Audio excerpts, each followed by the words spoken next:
Assalamualaikum warahmatullahi wabarakatuh. Perkenalkan, nama saya Maya Safitri. Saya dari kelompok 11 dan rekan-rekan saya yaitu Winda Pangensa dan Muhammad Wahyu Hidayat. Baiklah, di sini kami akan mempresentasikan hasil diskusi kami tentang obligasi syariah. Sebelumnya, yang kami hormati Ibu dosen pengampu Ibu Putri Nuraini SE SY ME. Baiklah, langsung masuk ke pramateri pertama yang akan saya bacakan sendiri. A. Pengertian obligasi syariah. Obligasi syariah adalah suatu surat berharga jangka panjang berdasarkan prinsip syariah yang dikeluarkan emiten kepada pemegang obligasi syariah yang mewajibkan emiten untuk membayar pendapatan kepada pemegang obligasi syariah berupa bagi hasil, margin, fee, serta membayar kembali dana obligasi pada saat jatuh tempo. Pendapatan hasil investasi yang dibagikan emiten atau mudorib kepada pemegang obligasi syariah atau sohib al-mal harus bersih dari non-halal dan sesuai dengan akad yang telah digunakan. B. Landasan hukum obligasi syariah. Terdapat dalam Quran Surah Al-Maidah ayat 1, "Wahai orang-orang yang beriman, penuhilah janji-janji dihalalkan bagimu hewan ternak, kecuali yang akan disebutkan kepadamu keharamannya dengan tidak menghalalkan berburu ketika kamu sedang berihram haji atau umroh. Sesungguhnya Allah menetapkan hukum sesuai dengan yang Dia kehendaki." C. Prinsip dan karakteristik obligasi syariah. Secara umum, prinsip dan karakteristik obligasi syariah adalah sebagai berikut. A. Obligasi syariah haruslah berdasarkan konsep syariah yang hanya memberikan pendapatan kepada pemegang obligasi syariah dalam bentuk bagi hasil atau revenue sharing serta pembayaran uang pokok pada saat jatuh tempo. B. Jenis industri yang dikelola oleh emiten serta hasil pendapatan perusahaan penerbit obligasi syariah harus terhindar dari unsur non-halal. Selanjutnya akan dilanjutkan oleh Winda Pangensa. Kepada Winda, saya persilakan. C.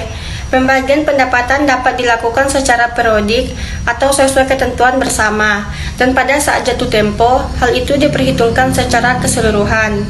D.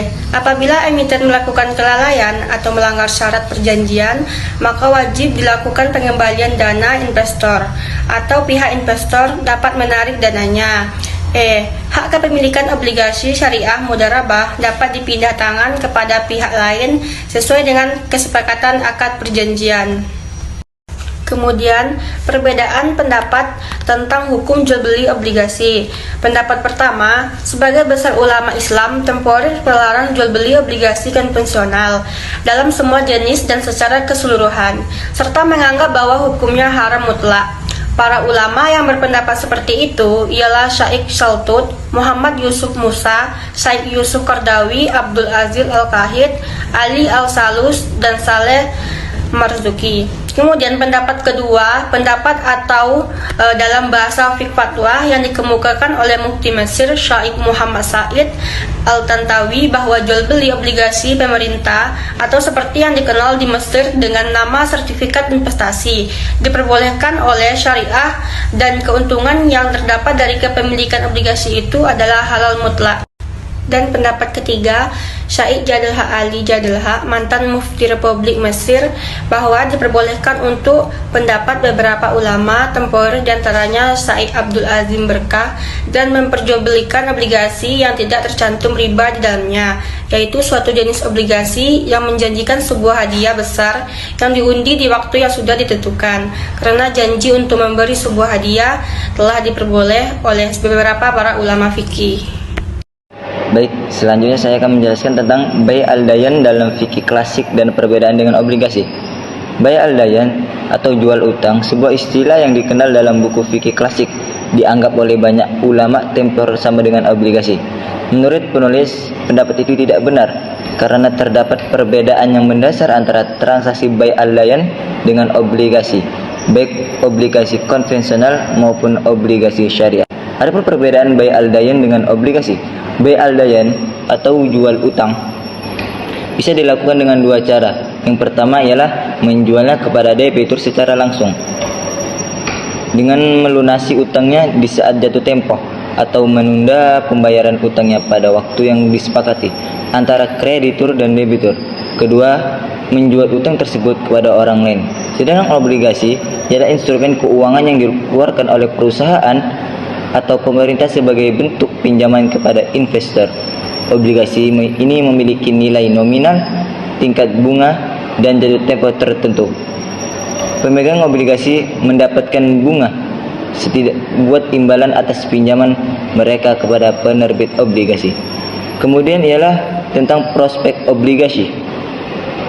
Prospek obligasi adalah suatu evaluasi tentang seberapa baik obligasi akan memberikan pengembalian yang diharapkan kepada investor. Evaluasi ini melibatkan beberapa faktor, termasuk kondisi keuangan penerbit obligasi, tren suku bunga, kualitas kredit, dan kondisi pasar secara keseluruhan.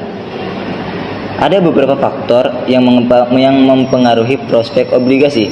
Yang pertama ialah tentang kualitas kredit, yang kedua ialah suku bunga, kemudian kondisi ekonomi dan industri dan sektor penerbit. Yang terakhir yang mempengaruhi ialah struktur dan karakteristik obligasi. Baiklah, cukup sekian hasil presentasi kami. Apabila ada kesalahan, kami mohon maaf. Kami akhiri. Assalamualaikum warahmatullahi wabarakatuh.